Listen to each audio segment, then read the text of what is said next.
Morning, sir. Morning. Good Join morning, sir. everybody. Good morning.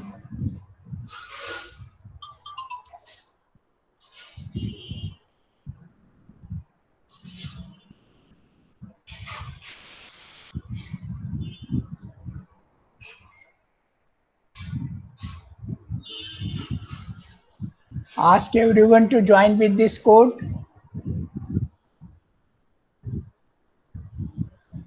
Hello.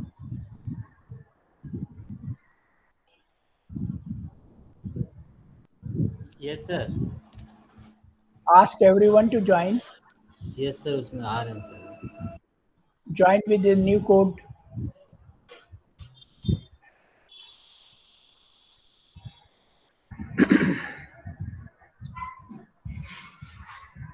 Last time क्या discussion हुआ था? Sir हम लोग लास्ट टाइम सर हम लोग ब्रेन के पार्ट्स डिस्कस कर रहे थे और उसके बाद सर वहाँ तक हो गया था हम लोगों का ब्रेन में सर ये चल रहा था साइनेप्स वगैरह हो गया था न्यूरॉन का सर और हम लोग ब्रेन में चल रहे थे कि ब्रेन के सबड्यूरल और एपिड्यूरल कवरिंग से सर क्रेनियल वगैरह चल रहा था और बाकी हम लोग वहाँ तक ला के छोड़े थे सर कि हम लोग जो 12 क्रेनियल नर्व्स होते हैं वो हम लोग वहाँ स्टार्ट करते थे. बाकी ये हो गया था एपिड्यूरल और डूरामेटर और सब एरक्नोइड और सीएफएस फ्लूइड वगैरह के बारे में हम लोग ये सब डिस्कस किए. Okay. Everybody has joined.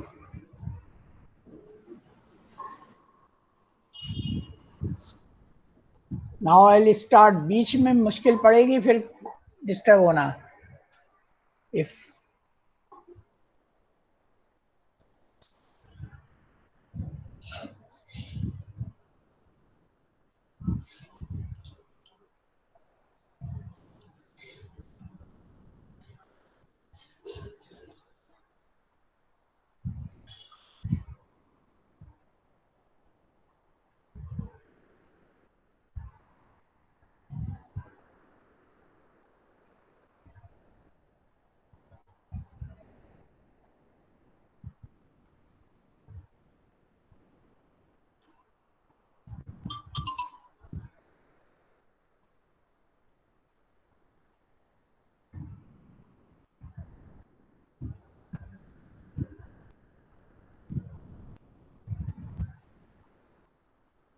everybody has seen this diagram. Yes, sir. This is the neural canal. ये न्यूरल कैनाल जो डेवलप होती है ये पूरी ब्रेन से लेकर के ये पूरा स्पाइनल कार्ड तक होती है. Neural canal. Now you will see what change will occur.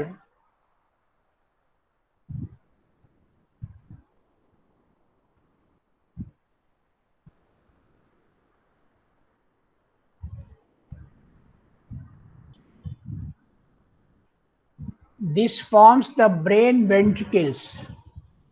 This forms the brain ventricle. ये इससे कंफ्यूज मत करिएगा. हार्ट के वेंट्रिकल अलग होते हैं. वेंट्रिकल का मतलब एक स्पेस होता है. Ventricle is a space. Brain में जो एक न्यूरल कैनाल होती है, न्यूरल ट्यूब होती है, इस न्यूरल एम्ब्रियोनिक न्यूरल ट्यूब से वेंट्रिकल बनते हैं. कैसे बनते हैं? I am showing you. ये वेंट्रिकल ये एक सेमीस्फीयर का है, एक लेफ्ट वाले का है और एक राइट वाले का है हेमिस्फीयर का. तो हेमिस्फीयर जो न्यूरल ट्यूब है ये अंदर स्पेसेस होते हैं सेरिब्रम में. सेरिब्रम माने दो हेमिस्फीयर है ना, राइट और left.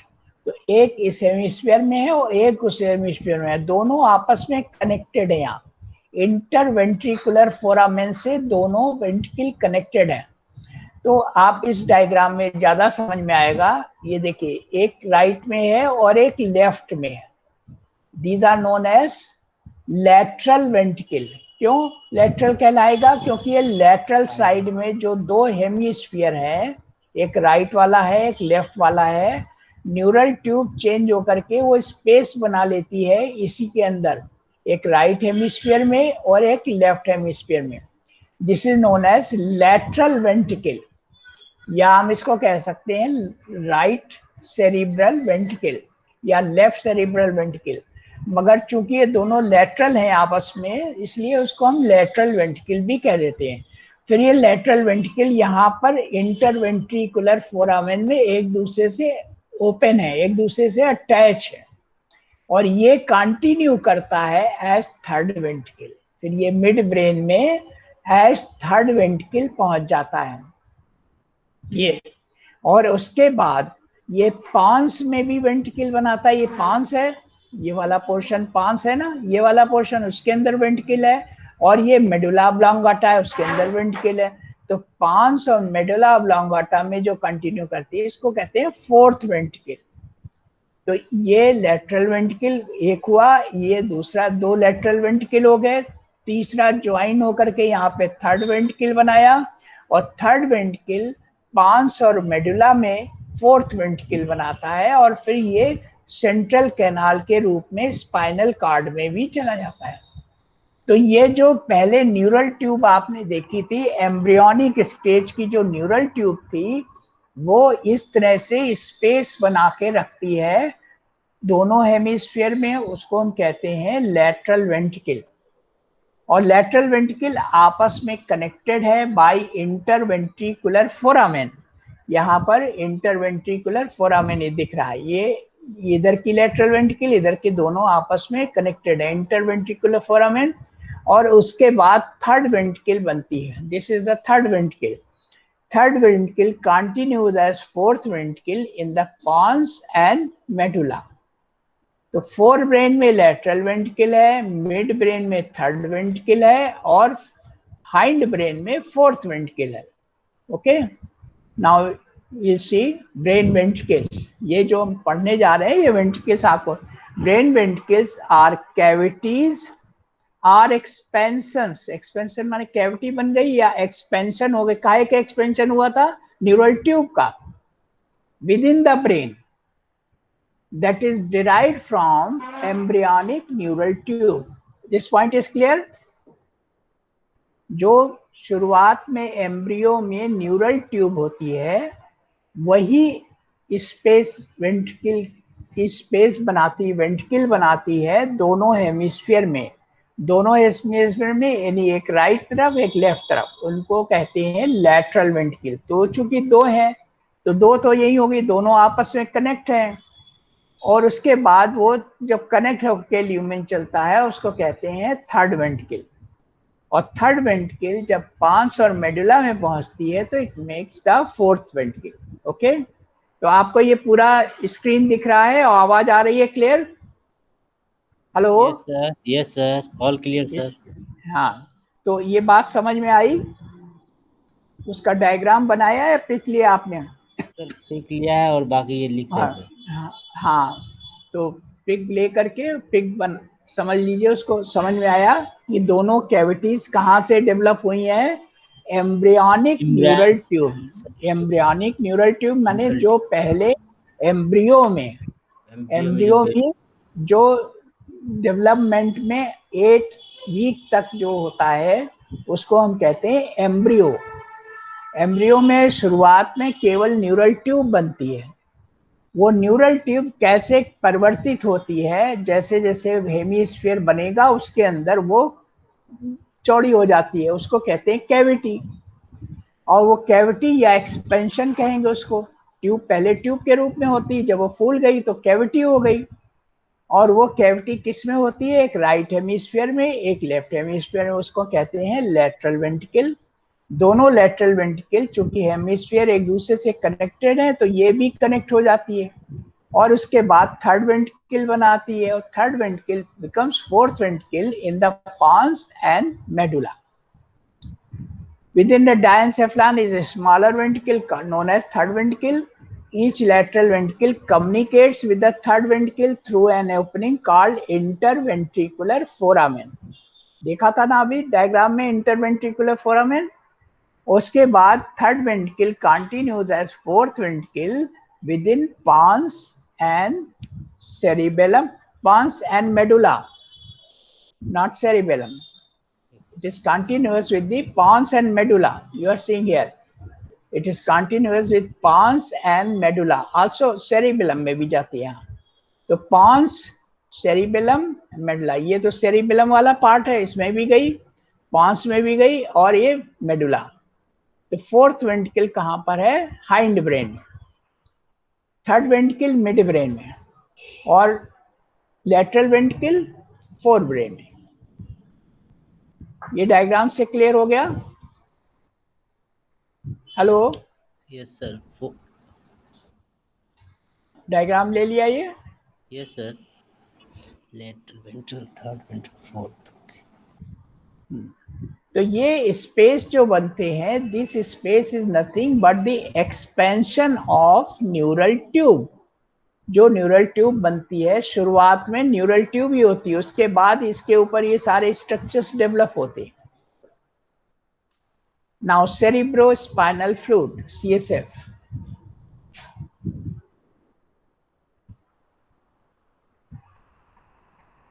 This ventricle, these cavities contains a fluid which is clear colorless fluid that circulates in ventricle and subarachnoid space. जो CSF आपने पढ़ा था, एरेक्नॉइड, सब एरेक्नॉइड स्पेस, यानी जो एरेक्नॉइड के नीचे स्पेस है, एरेक्नॉइड और पायामीटर के बीच में स्पेस है, उसको क्या कहते हैं? सब एरेक्नॉइड स्पेस. वहां पर फ्लूइड और इस वेंट्रिकल में दोनों आपस में मिले हुए हैं.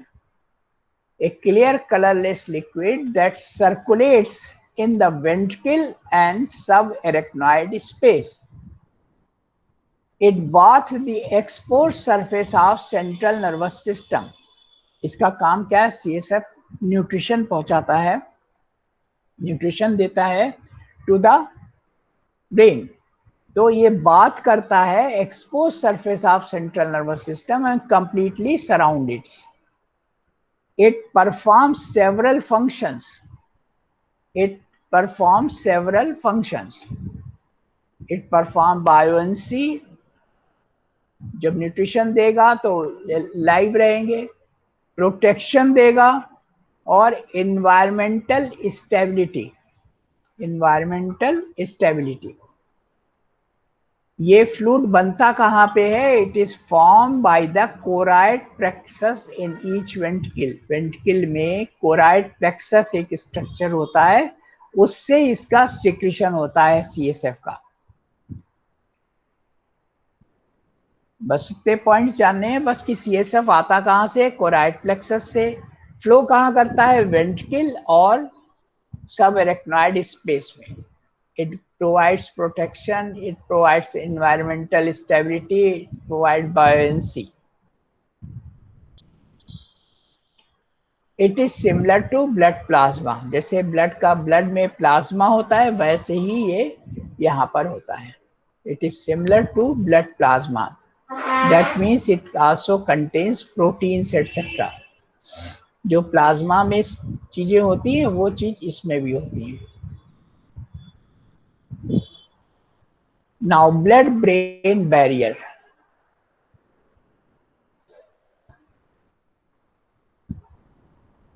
Blood-brain barrier. बैरियर का क्या मतलब होता है? सर रुकावट, बाधा सर.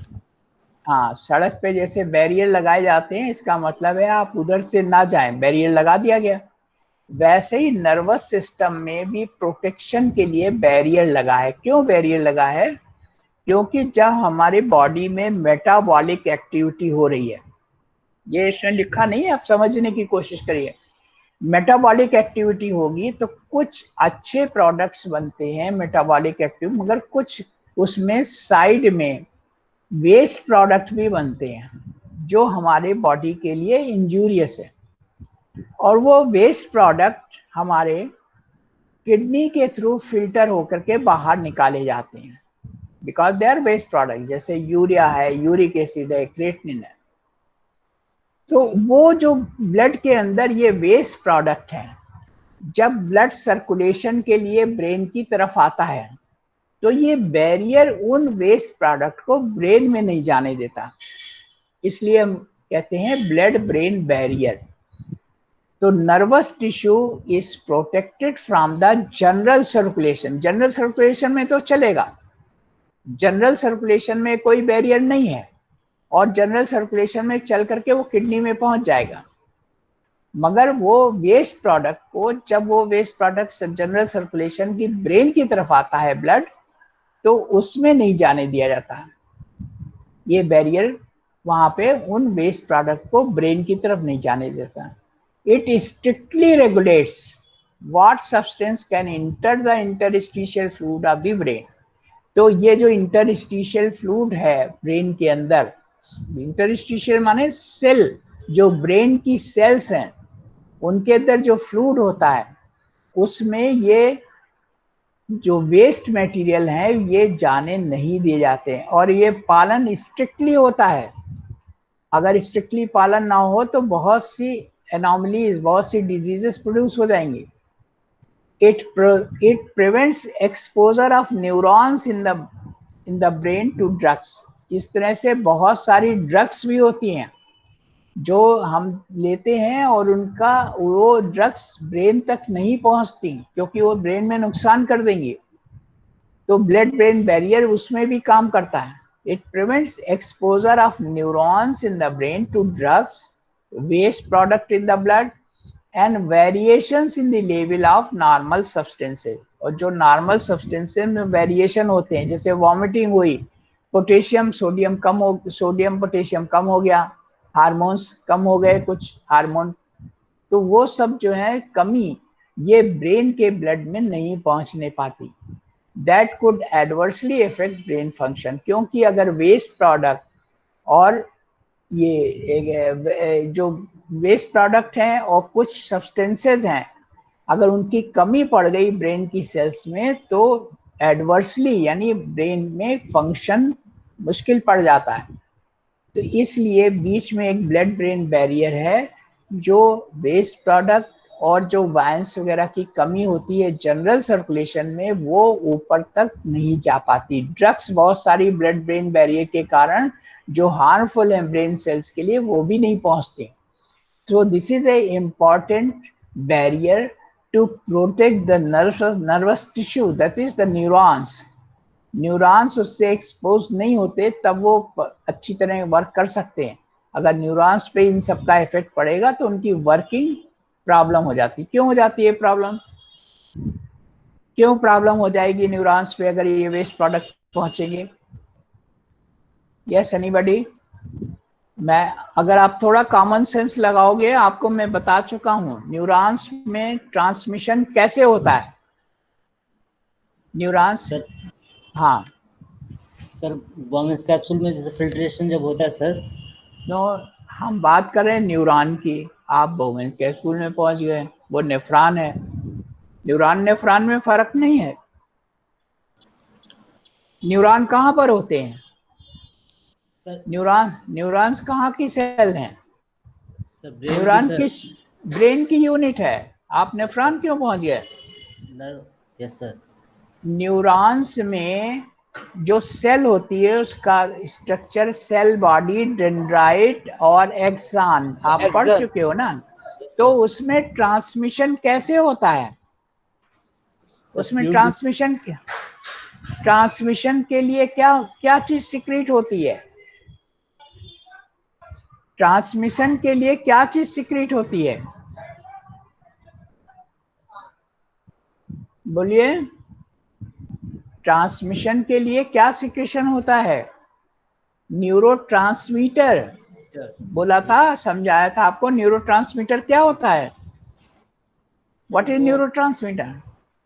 न्यूरोट्रांसमीटर का ही सिक्रेशन होता है। हमने आपको बड़ा डिटेल में पढ़ाया है। सिंपैथेटिक, पैरासिम्पैथेटिक में neurotransmitter pre ganglionic nerve fibre में भी सिक्रीट होते हैं, पोस्ट गैंग्लियनिक फाइबर में भी सिक्रीट होते हैं।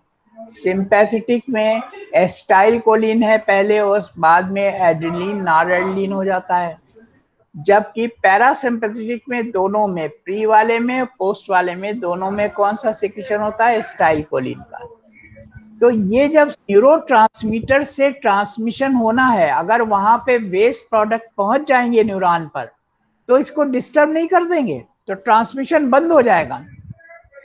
अगर यूरिया, यूरिक एसिड, ये वेस्ट प्रोडक्ट वहां पर पहुंच जाएंगे तो न्यूरोट्रांसमीटर को डिस्ट्रॉय कर देंगे, और न्यूरोट्रांसमीटर को डिस्ट्रॉय कर देंगे तो क्या होगा, ट्रांसमिशन न्यूरॉन से बंद हो जाएगा, यानी ब्रेन के सेल्स की फंक्शनिंग बंद हो जाएगी। इसलिए ब्लड ब्रेन बैरियर बनाया गया कि वेस्ट प्रोडक्ट ब्रेन में ना पहुंचने पाए। Is this point clear to everybody? Hello, yes sir. और लोग बोलिए, ये पॉइंट क्लियर हुआ? किसी को नहीं क्लियर हुआ तो बताएं कि ब्लड ब्रेन बैरियर क्यों जरूरी है ब्रेन में? Because, answer somebody. Sir neurotransmitter को जब वो वर्क सिंपैथेटिक और पैरासिम्पैथेटिक के थ्रू सर गैंग्लियंस और प्रीगैंग्लियंस से जनरेट उस चीज़ को सर कि ये वेस्ट मटेरियल उस चीज़ का फ्लो को रोक ना पाए, उस चीज़ को उसको डिस्टर्ब कर देंगे, इसलिए न्यूरॉन तक इन वेस्ट प्रोडक्ट को नहीं पहुंचने दिया जाता है। वही तो लिखा है लास्ट में, तीसरा पॉइंट क्या लिखा है, prevents exposure of neurons. Neurons पे इसका एक्सपोजर नहीं होता। एक्सपोजर माने जैसे आप धूप में निकलोगे तो धूप में आपका एक्सपोजर हो जाता है। एक्सपोजर का क्या मतलब हुआ, यानी जब हम ये वेस्ट मटेरियल अगर ब्रेन की तरफ पहुंच जाएंगे तो कहाँ पहुंचेंगे, न्यूरॉन सेल्स पे। न्यूरॉन सेल्स पे जो न्यूरोट्रांसमीटर है उसको डिस्टर्ब कर देंगे, तो वो चीज ना होने पाए, इसलिए ब्लड ब्रेन बैरियर होता है। अब बात समझ में आई, why there is blood brain barrier? ये हर आर्गन में नहीं होता, हर आर्गन में नहीं होता। रेस्पिरेटरी सिस्टम में बैरियर नहीं है, सर्कुलेटरी सिस्टम में, हार्ट में बैरियर नहीं है, इंटेस्टाइन में बैरियर नहीं है, मगर ब्रेन सेल्स इतनी इंपॉर्टेंट है इम्पोर्टेंट है। कि जहां सारा काम न्यूरोट्रांसमीटर से ही होता है, तो वो न्यूरोट्रांसमीटर जो है डिस्टर्ब ना होने पाए, उसका एक्सपोजर ना होने पाए, इसलिए वहां पे बैरियर लगा दिया गया। तो बैरियर लगने से वेस्ट प्रोडक्ट्स जनरल सर्कुलेशन में तो रहते हैं, यस सर। मगर वो ब्रेन की तरफ नहीं पहुंचते। हार्मोन्स भी उधर नहीं पहुंचते, क्योंकि हार्मोन्स को कहाँ पहुंचना है, टारगेट आर्गन में। हार्मोन्स को टारगेट आर्गन में पहुंचना है, जनरल सर्कुलेशन में जाकर के ब्रेन में जाने की जरूरत नहीं है। इसलिए ब्लड ब्रेन बैरियर आयंस और हार्मोन्स को, वेस्ट प्रोडक्ट्स को उधर नहीं जाने देते। Okay, okay sir. Now coming to the some details about the cerebrum. cerebrum क्या होता है, किसको बोलते हैं cerebrum? फोर ब्रेन का ये जो बड़ा सा पार्ट आपको दिखता है, सबसे मेजर पार्ट जो दो हेमिस्फीयर में बटा हुआ है, एक राइट और लेफ्ट, इसको हम बोलते हैं सेरिब्रम। ये पूरे ब्रेन का 83% होता है लगभग, सबसे बड़ा पार्ट यही है सेरिब्रम। और अभी आपको आगे बताएंगे सेरिब्रम सबसे बड़ा पार्ट क्यों है, क्योंकि हर एक्टिविटी के इसी में सेंटर्स बने हुए हैं, हर एक्टिविटी के। अभी आपको डायग्राम आगे दिखलाएंगे। और इसकी सरफेस और बढ़ जाए इसके लिए इसमें क्या होते हैं, फिशर्स एंड डीप ग्रूव्स।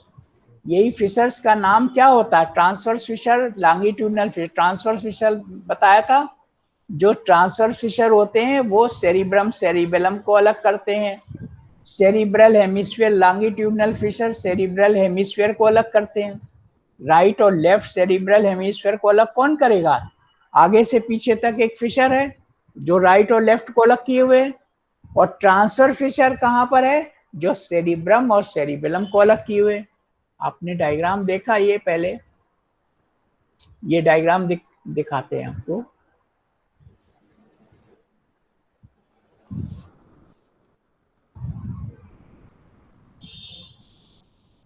ये देखिए, ये क्या है, एक राइट है और लेफ्ट है, इसके बीच में कौन सा फिशर है, लॉन्गिट्यूडनल है, ये longitudinal fissure. Okay, longitudinal fissure से एक राइट हो गया, एक लेफ्ट हो गया। और ये क्या है, ट्रांसवर्स फिशर हो गया। ये ट्रांसवर्स फिशर किससे है, ये सेरिब्रम है और ये सेरिबेलम है, दोनों के बीच में गैप है। फिशर माने गैप। ये ट्रांसवर्स फिशर से क्या अलग हो रहा है, सेरिबेलम और सेरिब्रम। बात समझ में आ गई? और लॉन्गिट्यूडनल फिशर से ये अलग हो रहा है। आगे से लॉन्गिट्यूडनल क्या मतलब, फ्रंट से लेके पीछे तक। यहाँ पर 5 दिखा दिया गया। अगर आप ऊपर की तरफ से देखें ब्रेन को, तो ये यहाँ से लेकर के इधर पीछे तक, ये क्या है, लॉन्गिट्यूडनल। आपको एक ही दिख रहा है, एक ये एक दिख रहा है, दूसरा वाला इसके ऊपर का हटा दिया गया है। तो जो फिशर होगा कहाँ से कहाँ तक होगा, सामने से लेके पीछे तक है ना, लॉन्गिट्यूडनल। और ये वाला क्या है, ये ट्रांसवर्स फिशर है, जो सेरिब्रम और ये सेरिबेलम है ना, ये सेरिबेलम को अलग करता है, ये ट्रांसवर्स फिशर है। क्लियर हुई बात? कंसेप्ट क्लियर हुआ आपका? हेलो? Yes sir. बाकी लोगों की आवाज नहीं आ रही है, क्या बात है?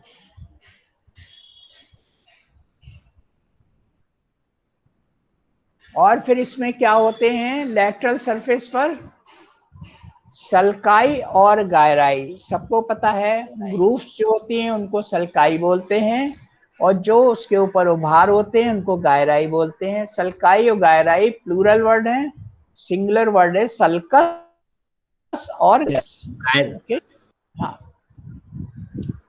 अब आप देखो ये क्या है, ये देखो आपको लॉन्गिट्यूडनल फिशर पूरा दिख रहा है, फ्रंट से लेकर के पीछे तक है, ये लॉन्गिट्यूडनल फिशर। और इसमें ये क्या है, बीच में ये पूरा स्पेस, ये क्या है, सल्काई, सल्कस, एक सल्कस।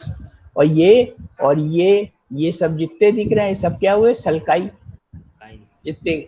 और ये जो उभरे हुए पोर्शंस हैं, ये सारे क्या हुए, गायराई। एक अगर ये खाली कहोगे तो गाइरस, सिंगल वाला गाइरस है, और बाकी सारे उभरे हुए चीजें इकट्ठे बोलोगे तो क्या है, गायराई।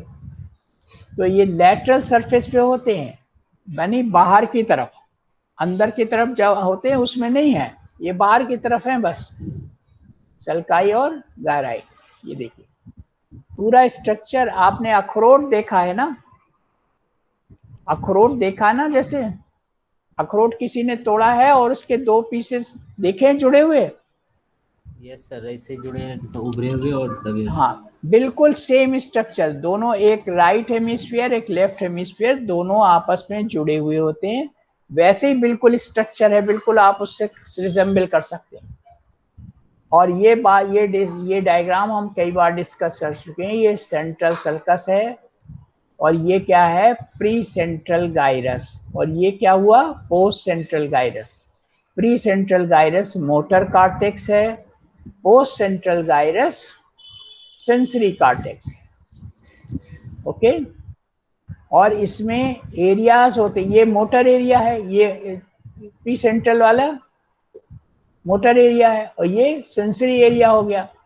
ये पैराइटल लोब हो गया, ये पैराइटल और ऑक्सीपिटल के बीच में फिशर है, पैराइटो ऑक्सीपिटल सर्कस, ये ऑक्सीपिटल हो गया। और यहाँ पर ये लैटरल सर्कस है, जो कि टेम्पोरल लोब को अलग करता है, ये टेम्पोरल लोब है।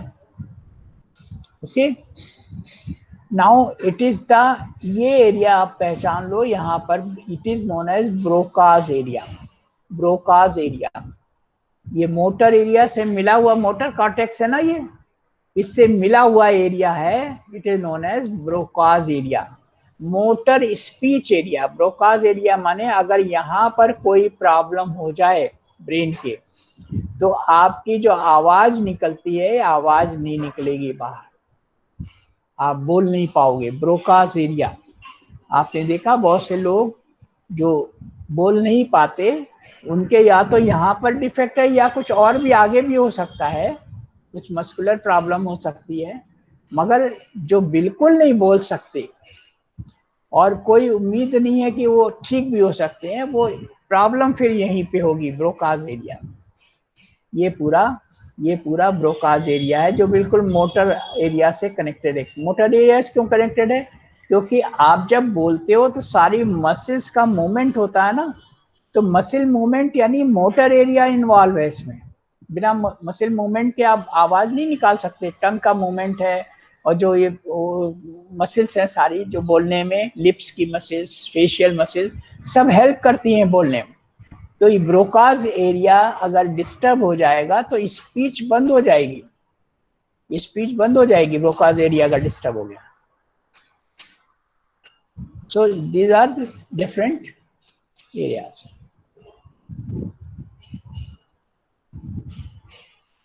नाउ सेरिब्रम फंक्शनल एरियाज, हम फंक्शनल एरियाज की बात करेंगे। सेरिब्रल कॉर्टेक्स में दो तरह के मैटर होते हैं, एक होता है ग्रे मैटर और एक होता है white matter. Grey matter and white matter, आ रही बात समझ में? दो तरह के मैटर्स होते हैं, एक होता है ग्रे मैटर और दूसरा होता है वाइट मैटर। ब्रेन में आपको ये याद रखना है, ग्रे मैटर बाहर की तरफ होता है, बाहर की तरफ, और वाइट मैटर अंदर की तरफ होता है।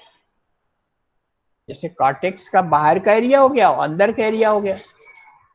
तो बाहर के एरिया में सब क्या होता है, ग्रे मैटर।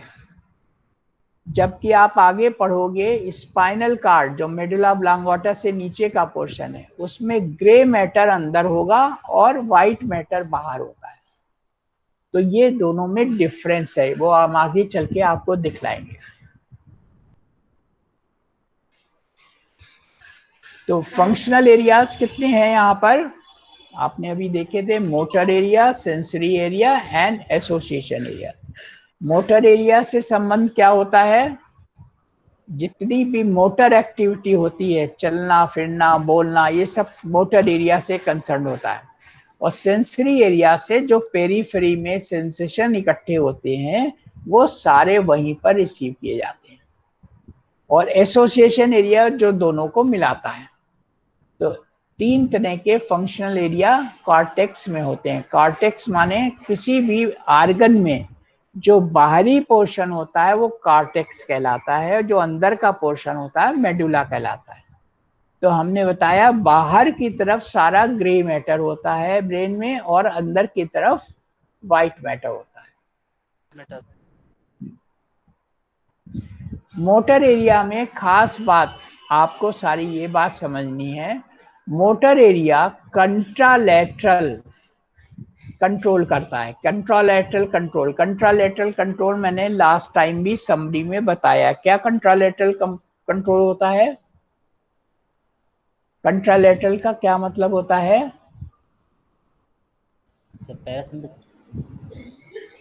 कुछ भी नहीं पढ़ते, कुछ भी पढ़ते नहीं हो आप लोग, कोई रिवीजन करते ही नहीं है। मैंने आपको डायग्राम बनवाया पिछली बार, सब वो डायग्राम पिक लेकर के आप लोगों ने रख दिए, उसको आपको बनाने से लिखने से कोई मतलब नहीं है। अगर आप सर अपने एक्सोन एक्सोन जो क्रॉस करता है अपोजिट साइड ब्रेन को, अपोजिट साइड में उसको कंट्रालेटरल बोलते हैं। हाँ, तो अपोजिट साइड में आपको समझा चुका हूँ पहले, मैंने पोर्शन नर्वस सिस्टम की पूरी समरी बताई है, उसमें आपको बताया कंट्रालैटरल का मतलब होता है अगर राइट साइड में ब्रेन के एरिया में प्रॉब्लम होगी तो आपका लेफ्ट बॉडी पार्ट जो है मोटर से इफेक्टेड होगा, ये बात। और लेफ्ट में होगी तो राइट साइड, क्योंकि वो जब नीचे फाइबर्स जाते हैं, नर्व्स जाती हैं, एफरेंट नर्व्स जब नीचे पहुंचती हैं ब्रेन के नीचे वाले पार्ट में, जिसको पिरामिडल पार्ट कहते हैं, वहां पर वो क्रॉस कर जाती हैं थैलेमस में।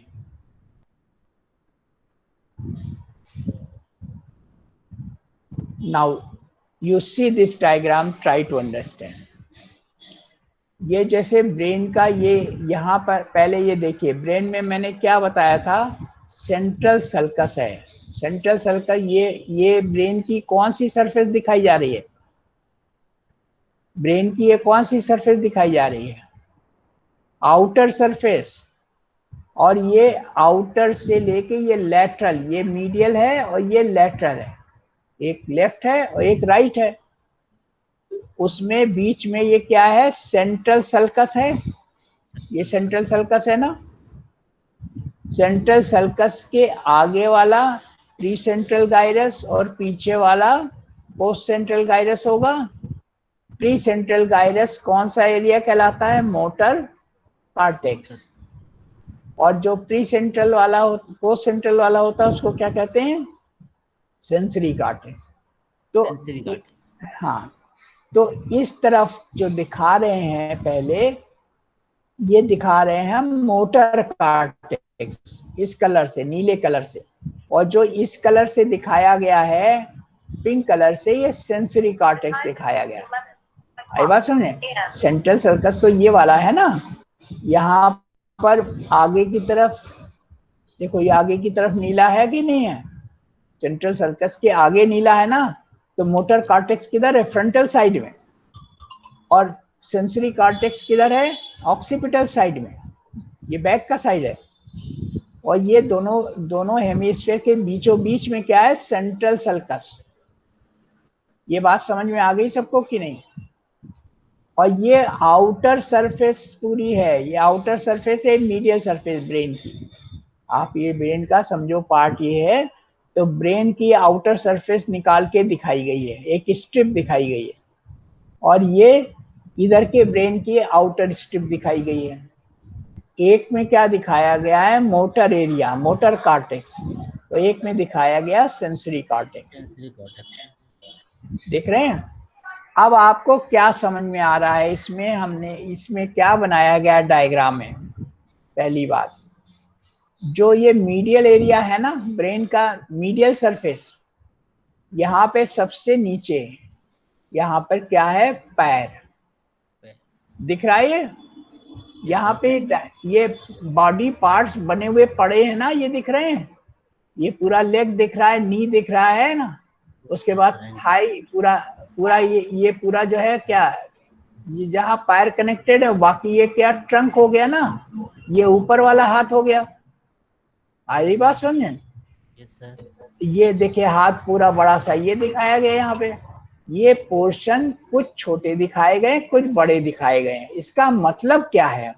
इसका मतलब ये है, इस ब्रेन के अंदर जो इसका सेंटर है उसी के हिसाब से बना हुआ। देखो, टो के लिए इतना सा एरिया है, एंकल के लिए ये एरिया है, नी के लिए ये एरिया है, हिप के लिए ये एरिया है, ट्रंक के लिए, पूरी ट्रंक के, यानी पेट और चेस्ट, हमारा एब्डोमेन और चेस्ट जो पूरा होता है, ये यहाँ छोटा करके दिखाया गया है, इसके लिए केवल ये एरिया है, इतना सा।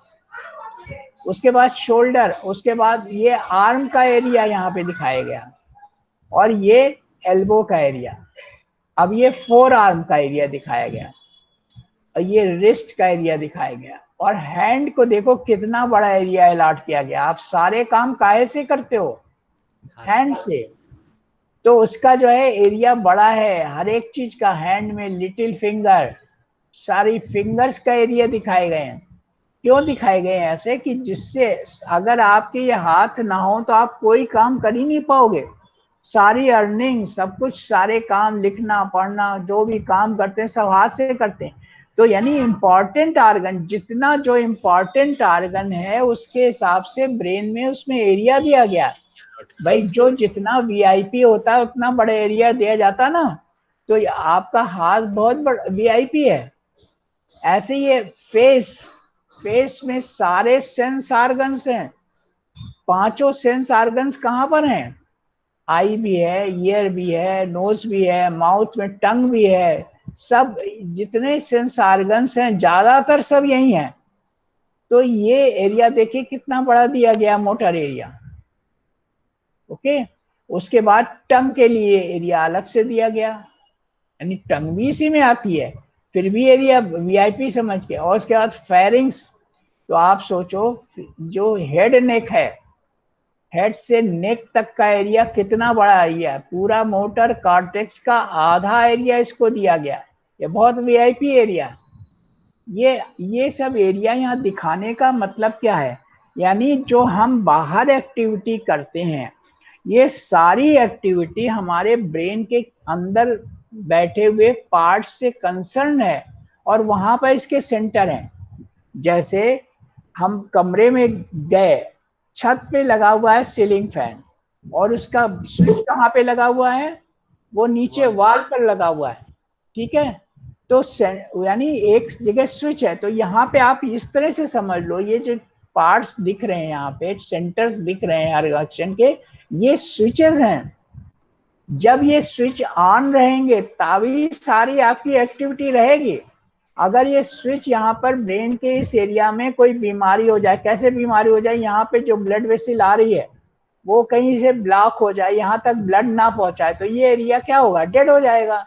और ये उस एरिया से जो संबंधित पार्ट है वो काम करना बंद कर देगा। तो ये ब्रेन के एरिया के हिसाब से है। मैंने आपको बताया था कि सपोज विजन का एरिया सबसे पीछे होता है, कहाँ पर, ऑक्सीपिटल एरिया में। ऑक्सीपिटल एरिया जो ब्रेन का है वहां पे विजन का एरिया होता है। आंख तो आपकी सामने है, मगर विजन एरिया पे अगर कोई पीछे से बहुत कस के हैमर से या डंडे से प्रहार कर दे और पूरा हेमरेज हो जाए ऑक्सीपिटल एरिया में, तो उस पर्सन को क्या होगा, दिखना बंद हो जाएगा, जबकि आंख में कुछ नहीं किया। क्योंकि आंख से विजन जो जाता है पीछे रीड ब्रेन में कहाँ पे होता है, ऑक्सीपिटल एरिया में। तो हर एक के सेंटर्स हैं, विजन का सेंटर है ऑक्सीपिटल एरिया में, वहां पर इंजरी है। तो इसी हिसाब से मैंने आपको क्या दिखलाई है। आपको ये बात समझ में आ रही है सबको, एवरीबॉडी? सब लोग बोलिए धीरे धीरे, एक एक अपने अपने ऑडियो खोल करके बताइए, बात समझ में आई कि नहीं। Yes sir.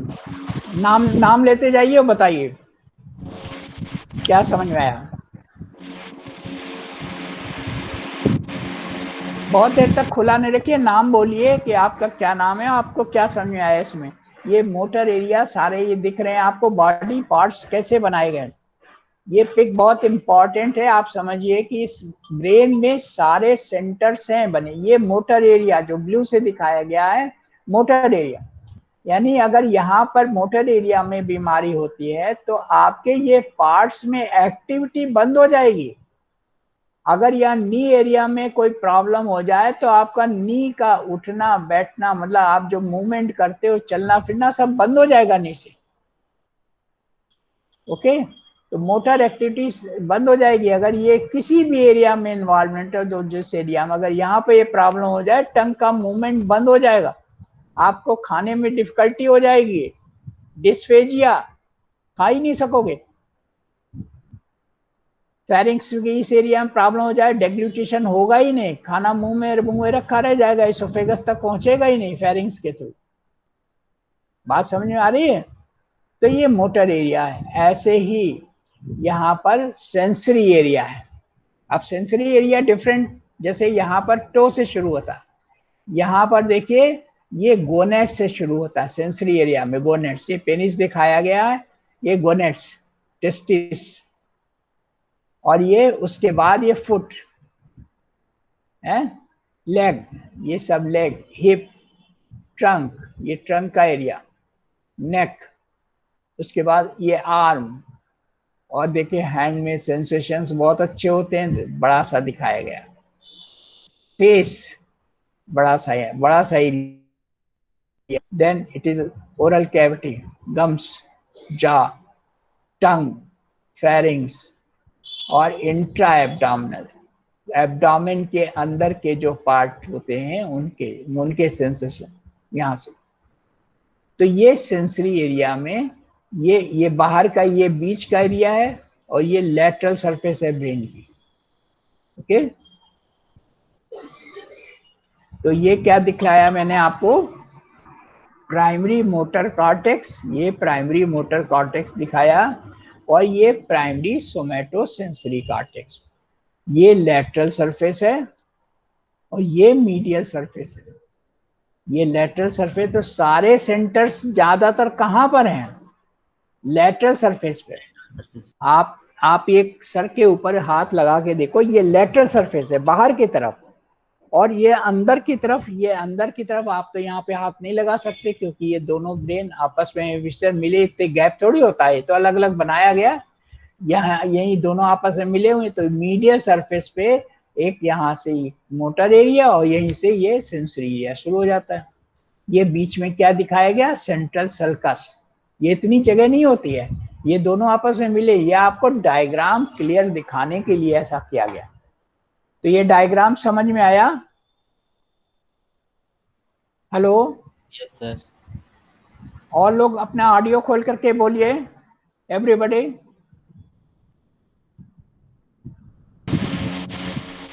Yes Yes, sir. sir. हाँ, ये यस बात सर। हाँ, ये बात समझ में आई कि मोटर एरिया कैसे हमारे सेंटर्स ब्रेन में बने हुए हैं। मोटर कॉर्टेक्स में मोटर वाले और सेंसरी कॉर्टेक्स में सेंसरी वाले। You have taken this pick.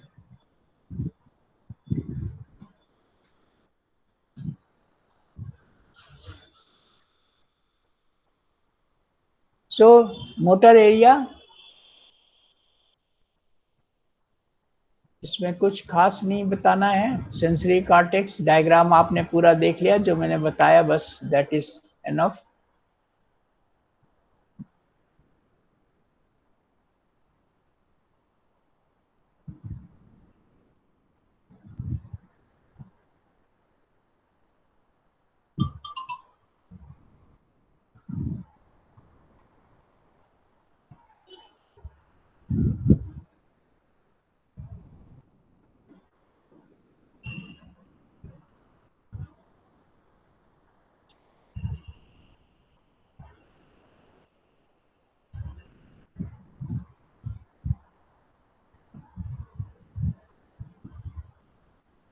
Now coming to the next part in the brain, that is brain stem. ये बात अभी हम कर रहे थे फोर ब्रेन की। अब ब्रेन स्टेम क्या होगा? फोर ब्रेन जिस पे टिका रहता है, उसमें क्या क्या होता है? मिड ब्रेन और पांस और मेडुला ऑब्लांगाटा। पांच मिड ब्रेन तो मिड ब्रेन इटसेल्फ हो गया, और पांच मेडुला किसका पार्ट है? हाइंड ब्रेन का। सेरिबेलम तो पीछे की तरफ हो गया। तो ब्रेन स्टेम किसको कहेंगे? स्टेम वो होता है जिसपे ऊपर का सारा पोर्शन रुकता है, वही तो स्टेम होता है ना। ट्री में स्टेम कहाँ पर होता है? आपने सबको पता है, ट्री स्टेम नीचे है और उसके ऊपर सारा पेड़ की ब्रांचेस है। वैसे ही ब्रेन स्टेम के ऊपर पूरा सेरिब्रम टिका हुआ है। तो ब्रेन स्टेम क्या करता है? उस सेरिब्रम को अपने ऊपर रखे रहता है। तो brain stem includes mid brain and hind brain. Hind brain का कौन सा पार्ट? केवल पांस और medulla, not cerebellum. Several general function. It produces automatic behavior necessary for survival. ये सर्वाइवल के लिए मस्ट है। क्यों मस्ट है? क्योंकि जितनी भी नर्व्स आएंगी सेरिब्रम से, सारी इसी के थ्रू जाएंगी। ये पैसेज वे है, passage way for all fibres. कौन से फाइबर? जो ऊपर से फाइबर इफरेंट वाले चलेंगे, और जो बाहर पेरिफेरी से एफरेंट वाले, सारे फाइबर्स इसी के थ्रू क्रॉस होंगे, ब्रेन स्टेम से। Okay, brain stem. जैसे इस पेड़ों में क्या होता है? पत्तियां जितना फोटोसिंथेसिस करती हैं, भोजन बनाती हैं, वो सारा भोजन जो है पेड़ में सब जगह जाएगा। किससे? स्टेम के थ्रू। रूट तक भी पहुंचता है। और जो रूट नीचे से मिनरल्स, वाटर सब एब्जॉर्ब करती हैं, वो भी उसी स्टेम के थ्रू पत्तियों तक जाता है। तो ये क्या है? पूरा पैसेज वे है। वैसे ही हमारे ब्रेन में जो ब्रेन स्टेम है, it is the passage way for all fibre tracts running between cerebrum and spinal cord. Cerebrum और स्पाइनल कार्ड में कौन कौन से फाइबर रन करते हैं? जो स्पाइनल कार्ड से सेरिब्रम तक जाते हैं उनको कहते हैं एफरेंट फाइबर्स, और जो सेरिब्रम से स्पाइनल कार्ड की तरफ आते हैं उनको कहते हैं efferent fibres. Clear? So it is the passageway heavily involved with the innervation of face and head. आपने देखा heavily involved है innervation of face और head से। और उसमें कौन कौन सी निकलती हैं? 10 of 12 pairs of cranial nerves। 12 जो cranial nerves होती हैं, वो उसमें से 10 cranial nerves इसी ब्रेन स्टेम से ही निकलती हैं। क्यों? 2 क्यों नहीं निकलती? 12 क्रेनियल नर्व्स होती हैं, इसमें 2 क्रेनियल नर्व्स को छोड़ करके केवल 10 इससे निकलती हैं। किससे? ब्रेन स्टेम से। Anybody can answer? हमने आपको बताया हुआ है, पहले भी सर बताया दो हुआ है मैं। दो हाँ सर हाँ। दो जो उसके सपोर्ट के लिए जो होते हैं वो दोनों सिर्फ सर, क्या? एक्सेसरी और सर हाइपोक्लास। बहुत अच्छी तरह आप लोग पढ़ाई कर रहे हो, आई एम वेरी हैप्पी। जो 2 नर्व्स होती हैं, एक नर्व तो नोज से शुरू होगी, सेंसरी नर्व है, प्योरली जो स्मेल का काम करती है, तो वो यहाँ से कैसे शुरू हो सकती है? और एक आंख से, ऑप्टिक नर्व, वो आंख से शुरू होती है। मैंने आपको दिखाया, डायग्राम दिखाया था, अभी फिर से देखिए, दिखाते हैं। सब आप पुराने डायग्राम पता नहीं लेके करते क्या है आप लोग, पढ़ते हो उसको कि नहीं? देखिए, ये डायग्राम दिखाया था। ये पूरा यहाँ पे क्या दिख रहा है? ये पूरा हेमिस्फीयर दिख रहा है, एक साइड का, इधर का। ये जो 2 नर्व्स हैं, ये कहाँ से शुरू हो रही हैं? ये अल्फैक्टरी बल्ब है। ये नर्व कहाँ से आई? नोज से। नोज से इसमें आई, नोज से इसमें आई, अल्फैक्टरी ट्रैक्ट है। और ये आई की शुरू हुई ऑप्टिक नर्व। ये 2 नर्व तो इस एरिया से, एक नोज से शुरू होती है, एक आई से शुरू होती है।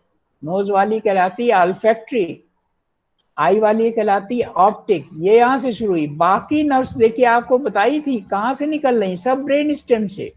ये थर्ड वाली है, और बाकी फोर्थ, फिफ्थ, सिक्स, ये सब निकल रही है। सेवेंथ, एट, नाइन, टेंथ, सारी कहाँ से निकल रही है? ब्रेन स्टेम से। तो जो 12 में से 10 पेयर्स हैं, वो किससे निकल रहे हैं? ब्रेन स्टेम से। केवल 2 को छोड़ करके। कौन सी 2? पहली और दूसरी। तो वही बात। अब ये डायग्राम भी आप ले चुके हो, मगर डायग्राम लेके रखा हुआ है आपने, अपने हाथ से बनाने की कोशिश नहीं की, तो आपको याद कैसे होगा?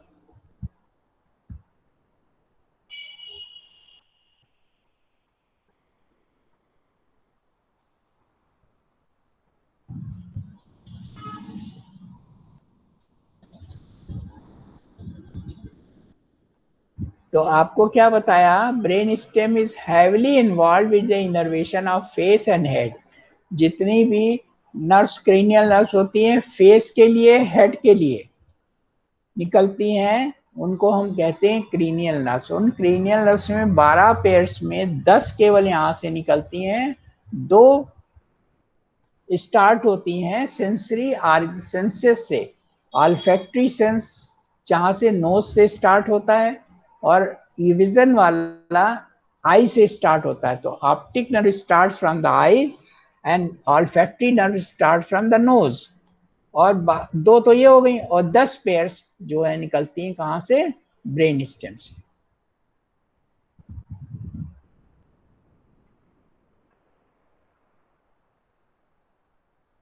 Now will not go into much detail. ये आपको 500 मेडुला दिखाए चुके हैं, ये हाइंड ब्रेन की बात है।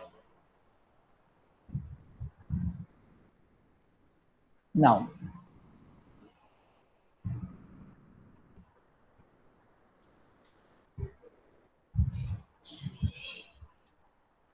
ब्रेन स्टेम का मिड ब्रेन।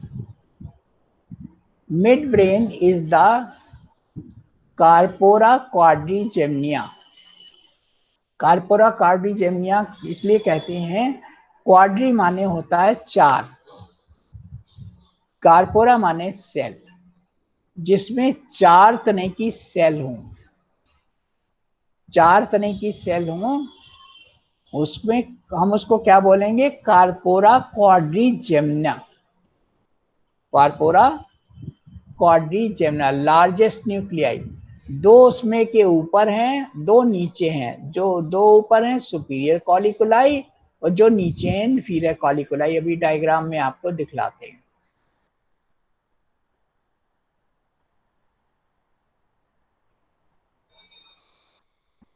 इसका डायग्राम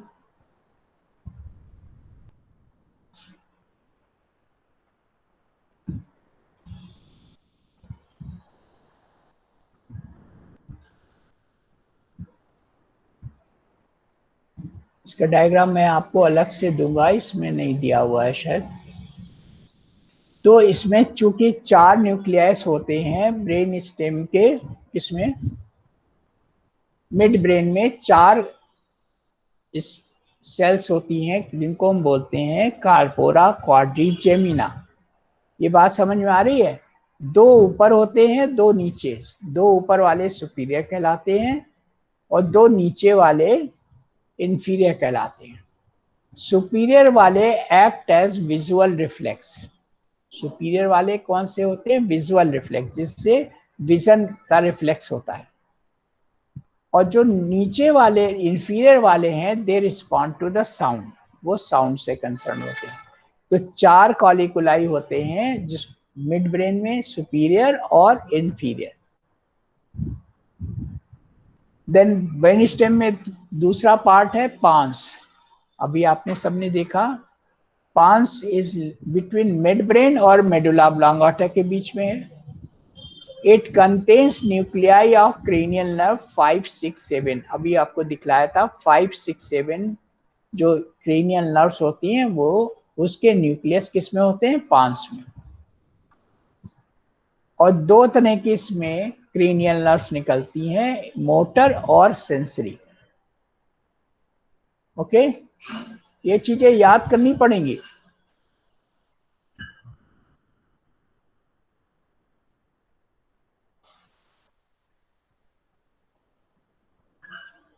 ये देखिए, ये पांस दिख रहा है, ये पांस है और ये मेडुला ऑब्लांगेटा है, ये वाला पोर्शन। इधर का ये सेरिबेलम है और ऊपर क्या है? Mid brain. ऊपर मिड ब्रेन हटा दिया गया, ये पांस दिख रहा है आपको। तो पांस से आपको कौन सी दिख रही हैं? ये नर्व्स दिखती हैं, क्रेनियल नर्व्स निकलती हैं, मोटर और sensory.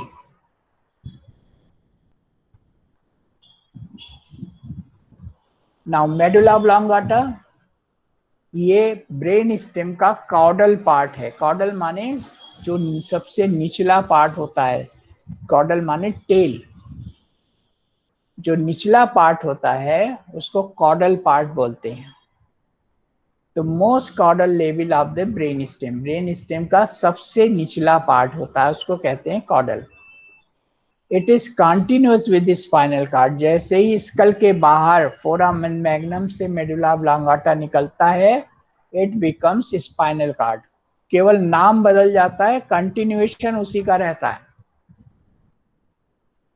Choroid plexus lies in the roof of fourth ventricle. Choroid plexus fourth ventricle के रूप में रहता है। कोराइड प्लेक्सस क्या करता था? मैंने बताया था कोराइड प्लेक्सस का क्या काम है। हेलो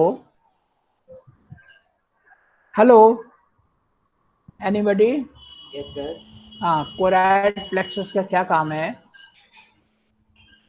अभी अभी आज ही बताया था। कोराइड प्लेक्सस कहाँ पर था? Choroid plexus lies in the roof of fourth ventricle. Fourth ventricle क्या था? वेंट्रिकल क्या थे? Ventricle are spaces derived from the neural tube. और फोर्थ वेंट्रिकल किस में होता है? पांस और मेडुला में। कोराइड प्लेक्सस क्या था? कोराइड प्लेक्सस, प्लेक्सस माने होता है कोई भी नेटवर्क। और कोराइड का नेटवर्क क्या करता है? इट सब भूल जाते हैं, कोई बात ध्यान नहीं देते आप लोग। मैंने बताया choroid plexus secretes a fluid known as CSF, cerebro spinal fluid. ये सेरिब्रो स्पाइनल फ्लूइड कहाँ कहाँ रन करता है? वेंट्रिकल्स में और सब एरेक्नॉइड स्पेस में। Again I am repeating, I've already told you above. Choroid plexus secretes a fluid that is known as cerebrospinal fluid, which runs into ventricle and subarachnoid space. It is important for buoyancy, it is important for environmental problems, it is supportive. तो ये CSF जो होता है very important fluid होता है। Okay, तो इसमें से कौन कौन सी क्रेनियल नर्व निकलती हैं? 8 से लेकर 12 तक। 5, 6, 7 कहाँ से निकलती हैं? पान से।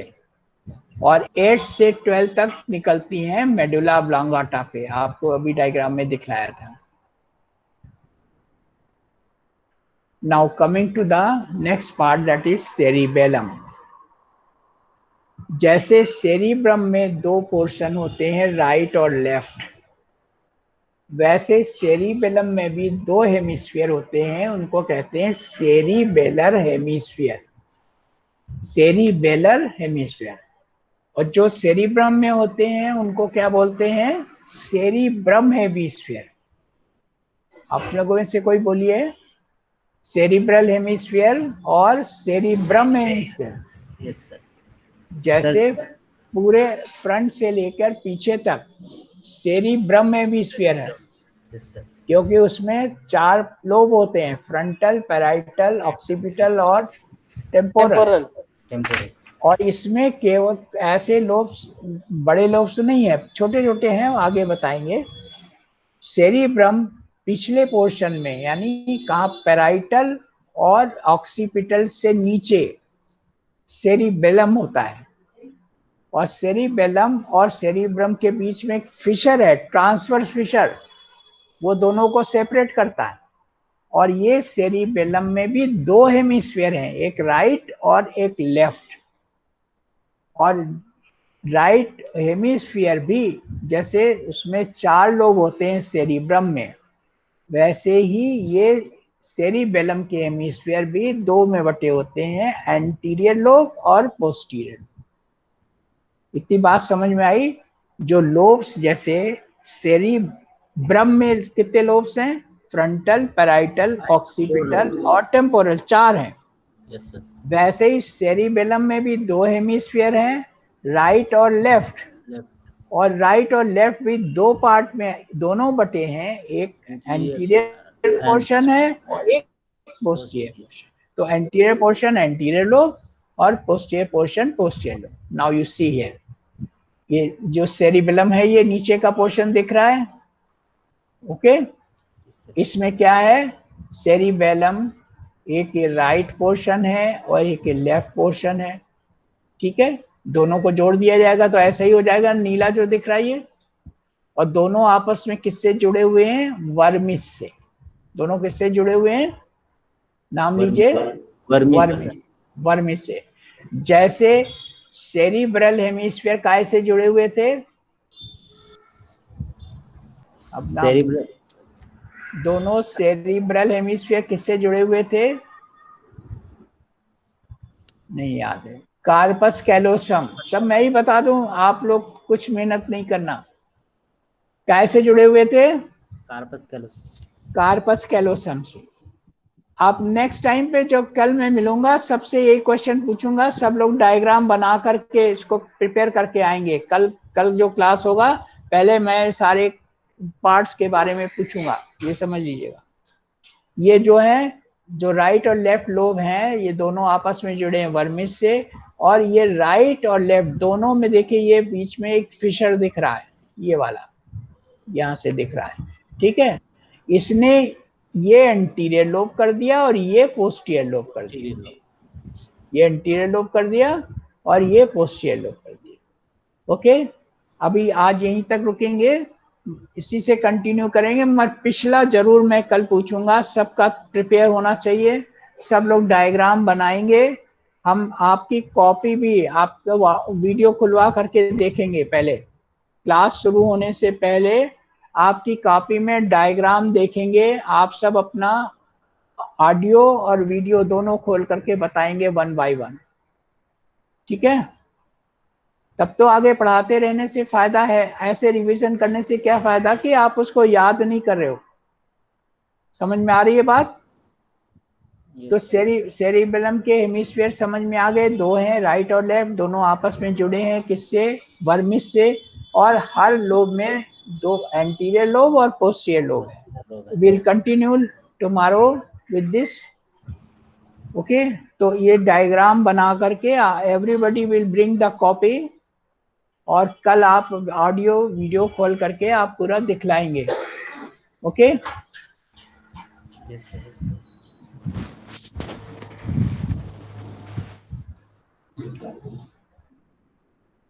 तो कल आप अपनी कॉपी यहीं पे दिखाएंगे कि आपने डायग्राम बना लिया है, लेवल वेल लेवल डायग्राम है, और आपसे जो पूछेंगे आप उसका जवाब देंगे।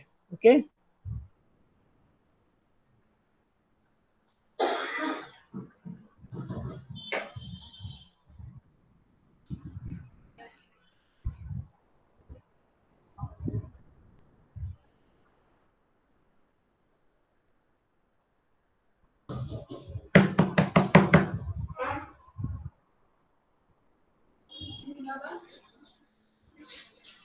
स्टॉप प्रेजेंटिंग करें और वो रिकॉर्डिंग बंद करनी है।